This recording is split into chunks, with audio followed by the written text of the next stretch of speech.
அஸ்ஸலாமு அலைக்கும். பிஸ்மில்லா. வாங்க, அரிப்பத்திரி இருக்குது. அரிப்பத்திரின்னா மலையாளிஸ் அவங்க ஃபேவரட் ஃபுட்டு அரிப்பத்திரின்னுவாங்க. நம்ம தமிழ்காரங்க அரிசி தோசை, வேறு எதுவுமே போட மாட்டாங்க. அரிசி தோசை இது சுடு தண்ணியில் மாவை நல்லா பிசைஞ்சு விட்டு இவங்க எண்ணெயில் பொரித்து எடுக்கிறாங்க. ஜீரகம் மட்டும் போட்டு, ஜீரகம் உப்பு மட்டும் போட்டு நல்லா தோசை மாதிரி மொத்தமாக கையில் அடை மாதிரி தட்டி பொரித்து எடுப்பாங்க.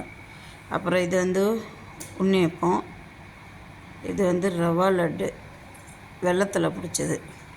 இங்கே டீ இருக்குது, இங்கேயும் டீ இருக்குது. வாங்க, எப்படி இருக்குது அரிப்பத்திரி? சூப்பராக இருக்கா? இந்த இடத்துல அரிப்பத்திரி நீட்டாக.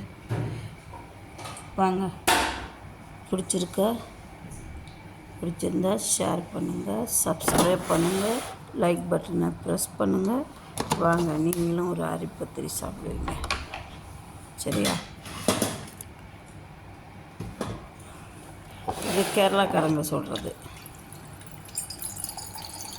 எப்படி இருக்குது பார்த்தீங்களா? வெல்லம் கருப்பட்டியில் சுடுவாங்க. இது ரவா லட்டு,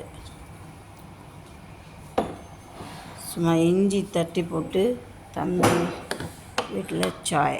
வாங்க, பிஸ்மில்லா. லைக் பண்ணுங்கள்.